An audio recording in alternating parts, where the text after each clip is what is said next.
Hey, what's up, you guys? This is Movie Critic Rob here with the Movie Channel, and we are doing the 11th movie discussion today.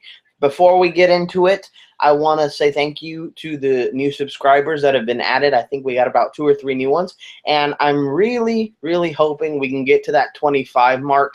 I know it's not much, but we got to start somewhere. Even the greatest people on YouTube started somewhere, and we got to start somewhere. So I really would love to hit, if not by Christmas, by New Year's, that 25th subscriber. So wherever you are out there, if you love my videos, if you like what we were talking about, and you want to get involved, you want to get engaged, bring it. Come on, we want to have you, and we would love to have you. I know I definitely would. But we are here talking in our 11th movie discussion, and I thought with now that we live in a world where the cinematic universe is the norm, we are now 8 years since Iron Man first came on the screen, and that post-credit scene with Nick Fury promised us that we were in for a united cinematic universe, the first really of its kind that set out to do this.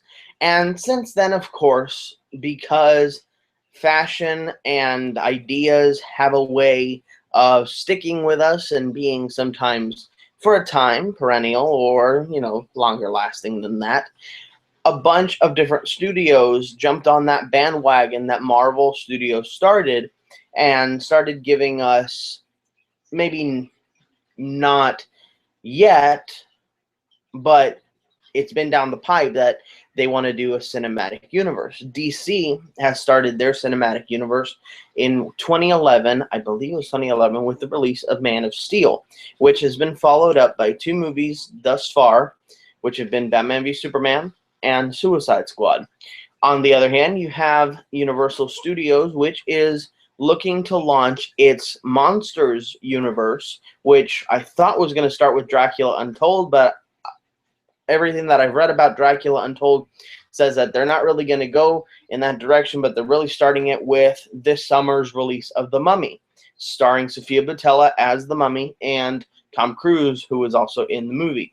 Other than that, we also have Legendary Pictures, who has by now released what really seemed like 3 different movies, or by the summer will be 3 different movies in the form of Pacific Rim, Godzilla, the 2014 version that was directed by Gareth Edwards, and the upcoming Kong, I think it's called Kong Skull Island. But I have been told that the plan has been to get all of these franchises together and form a cohesive universe. How they're going to do that, I'm really looking forward to seeing, because they're from Godzilla to Pacific Rim. It's quite the jump. So I'm really interested in seeing how they're going to pull that off, or if Pacific Rim is supposed to represent the future instead of the present, while Godzilla's in the present. At least the 2014 movie was. I don't know. But they are saying that they want to make this into a cinematic universe. And there have been a few others that have, for lack of the actual terminology, have said that they are going into a full cinematic universe. So now that we're in this, and we're in the thick of it, for lack of a better term, what is going on here, and is it good? Is it bad? What's going on? Well, as I said, we started out in 2008 with the release of Iron Man, and that has been followed up by 13 more really successful, for the most part, movies in the Marvel Cinematic Universe canon, as well as various TV shows and a bunch of little add-ons here and there in the form of web videos and little videos that came with the Blu-ray releases and things like that, building a cohesive universe, the first really of its kind. Even though, yes, there have been movies that have crossed over before, the idea of a planned out cinematic universe was something new back then, and it's still, even though now we have one that's fully functioning, it's still building, and so we're always discovering new things. We are now in phase 3 of the Marvel Cinematic Universe. They really laid the groundwork in phase 1, and they took their time to introduce us to the core team of the Avengers, Thor, Hulk, Iron Man, and Captain America, while introducing Clint Barton and Natasha Romanoff in those films as cameos and as roles in there, all the way up to the first Avengers movie, which released in 2012. That was massive, and I don't think anything else, maybe Infinity War, which is coming in about 4 years, will top the initial Avengers hype, because the build-up of having 4 years worth of films to build up to this one movie where they're all going to team up together, that is a brand new concept, and it was amazing. I remember going into the theater excited out of my mind because it was a great experience. And so after that, it was kind of like a deconstruction in phase 2, where now the heroes had to go back to their own lives and deal with their own stuff. But the question was always there, well, really, if the president of the United States is being attacked, then why doesn't Captain America come out and sort this out? It was kind of, now that the Avengers had assembled, it begged the question. And I think with phase 3, it's kind of course corrected, where now you have crossover in between movies. Civil War featured a bunch of characters from spanning a bunch of different films. Doctor Strange will feature, spoiler alert if you haven't seen Doctor Strange, but I really think everybody's has at this point. And by the way, there will be spoilers in this video. There hasn't been up to this point, but just a warning for the future of this video, there will be spoilers. Doctor Strange will be showing up in Thor Ragnarok, confirming what a lot of people thought, because there were a few set photos that lent credence to that fact, and there it is. Iron Man is showing up in Spider-Man Homecoming, and so on and so on. So now we're reaping the benefits of a fully integrated Marvel Cinematic Universe. And this has really been the only one that has progressed to this point, where now it's full integration and we're just having fun and reaping the benefits of having been faithful watchers these past 8 years. And I think Civil War represented the beginning of that, where now it's massive crossover events, and they're the norm now. So now how do you up the ante? Well, you have these massive crossover events. And I think that, escalation will be a problem down the road for the MCU, because obviously, how do you get bigger and bigger and bigger with every film? And I like what Feige has said, because, everybody's talking about, because we know what's going to happen up until Infinity War, the 2 movies. But after that, what's going to happen? What's going to happen to these heroes? What's going to happen to the universe? I know that they're continuing it because they have plans for a phase 4, but what do you do? And I like what Feige said in an interview about a few months ago. He said that they're going to go smaller, delve deeper into the characters, kind of like what Winter Soldier did. If you look at Winter Soldier, it was a character study on Captain America using a gigantic moment in the MCU, which was the reveal of Hydra within S.H.I.E.L.D., to give us an emotionally impactful movie, but it really honed in on Captain America. Yeah, it had Scarlet Witch. It had Black Widow. Sorry, I get Scarlett Johansson and Scarlet Witch a little mixed up sometimes. It had Black Widow in there, and it had Nick Fury in there, and Agent Carter, and and Anthony Mackie, and Bucky. But really, at its core, just like Civil War was, they were both character studies, which I think if Marvel goes down that trend and keeps doing that, we're in good hands for the foreseeable future. But let's, now that we've gotten a little bit into the MCU, let's look at the DCEU. Now, the DCEU was supposed to launch in 2011 with Green Lantern. However, because the movie was so critically panned, they decided, no, let's pretend that movie never happened, and let's start with the granddaddy of all superheroes in his own movie. And we got in I think it was 2011 or 2012, Man of Steel. I think it was 2011. Somebody can correct me down below. We got Man of Steel. I honestly loved Man of Steel. It was a cohesive movie. It really felt Nolan-esque, but not to the point where it was depressing. He cracked, Superman cracked jokes, and it was a great exploration of his origin that I had never seen before personally, and I wanted to see, and I liked that. The casting was superb. The music was superb, but come on, that's what you get when you have Hans Zimmer, and everything about the movie was good. Then of course, because of escalation and because now at that point in time we were 4 years into the MCU after the movie was released, because that would have put it, we're in 2012, because the movie was released in 2011. With the release of Avengers, of course, DC was like, oh boy, we got to top this. And Zack Snyder said, well, what about Batman?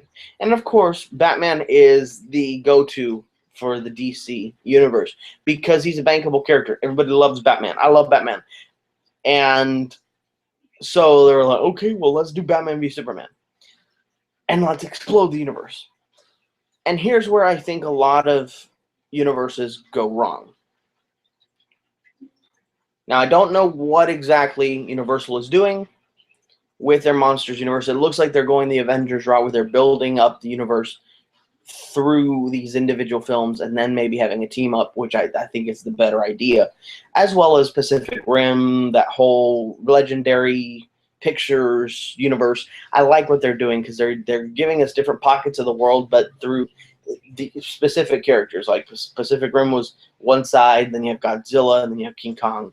But the DCEU, what it decided to do was, because it really saw that it was behind the count, was like, okay, well, we're going to have a movie, and we're going to put everything in it. And it's going to have Doomsday, and it's going to have Aquaman, it's going to have Wonder Woman, it's going to have Batman, it's going to have Alfred, it's going to have Lex Luthor, it's going to have all these characters, which would have been absolutely fine had they taken 3 movies to get there. But because a lot of these characters were new, I mean, yeah, Perry White, Superman, Lois Lane, all the Superman characters were not new. Everything else that they were introducing, they had KG Beast in there, and you couldn't even tell it was KG Beast because he was just there, and then he died. They put too much in there to try and rush it, and of course, it blew up in their face to the point where a lot of people got fired at Warner Brothers, and they kind of had to readjust their strategy. And after that came Suicide Squad, which was honestly, and they've admitted it, was due to the success of Guardians of the Galaxy, because Guardians of the Galaxy was at that time the biggest risk for Marvel, and it paid off immensely. The DCEU was like, well, we can do that. We have a great cast of supervillains that we can throw in there. And I like Suicide Squad, and I like Batman. I like parts of Batman v Superman. I think the Ultimate Cut is far superior because it feels like a movie and not just random scenes thrown together. But I loved Suicide Squad. I really did. Now, there were aspects of Suicide Squad that I didn't really like. Now, I know, with some of these characters, you have to explain the backstory, but it felt so forced that it was just like, why are you here? And the marketing, I think, could have been done a lot better, which sounds funny because I was praising this movie's marketing. And here's what I mean. The marketing for this movie was promising us one thing, and that was there was going to be a lot of music, which we got, but I really felt like Bohemian Rhapsody should have been the centerpiece of the movie, and it was not, because it was used so heavily in the marketing. And with such ingenuity. And that the Joker was going to go up against the Suicide Squad, which would have been fantastic. But instead we got bland Enchantress and Incubus going up, and it was another Ring in the Sky, because after Avengers, everybody had to do a Ring in the Sky. I think this year, I haven't seen a lot of these movies, but like Ghostbusters had the beam in the sky and the ring, and Four Stick, which I watched barely and then I fell asleep, had the beam in the sky. And I think that a lot of movie people did not get why Avengers 1 was so successful. And this is the key to all cinematic universes. They took their time and built the world around these characters so that when you team them up, it's just about, let's have scenes together of them conversing, interacting off each other, and fighting with each other. And, meaning teaming up together or fighting against each other. But you have to have, in order for those moments to work in the team-up film, you have to build it up. Guardians of the Galaxy is the only one that worked and that threw the formula on its head, but it was because we had already really been introduced to space, and so it was just, this is the movie about the Guardians. The villain suffered a little because, of course, you have to flesh out the Guardians, and I think Suicide Squad fell under the same category. However, the villain in Guardians was much more engaging than Enchantress and Incubus in Suicide Squad, so it worked out much better in Guardians than it did for Suicide Squad, because at least when the villain was on screen, I'm talking about Ronan, he was engaging. He chewed up the scenery, and he was owning that scene that he was in. With Enchantress, it was kind of like, oh, I'm there, I'm dancing, let's do it, let's go. And no, it didn't work. Now, there is room here for the DCEU to course correct. I know that the next movie is Wonder Woman. Keep it just about Wonder Woman. Give us some splashes of characters, but just Wonder Woman and whoever, build her world, her side of the world. Themyscira, build that. And that's it. And maybe throw in an Easter egg, not here's the QuickTime file with Aquaman. Not that. Easter egg, like a mention about a world, or like the Thanagarian snare beast in Superman Lives that never happened. Things like that.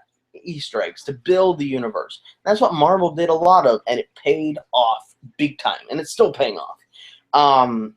But I think that even with Justice League, keep it on the core characters. Now that we have a movie that introduced the Batman, and we really got to see a little bit of Batman and Superman, and we'll have seen Wonder Woman twice. Keep it on Cyborg and on Flash and on Aquaman, since those are the ones that had not been built yet, and really concentrate on them. But yeah, keep Batman in the forefront, because you need Batman in the forefront. I don't mind, and I know I've critiqued a lot of the cinematic universe. I don't mind the cinematic universe. I actually like it, because it promises us that every time we're going to go see a movie by this studio or in this series, it's going to have effect on something later, and it's part of something bigger than itself, which I think is good filmmaking if done right. And another thing that I think Marvel does well in that regard is that it brings in fresh voices to interpret their movies. The only repeating directors it has had are the Russo brothers, Jon Favreau, and I think that's it.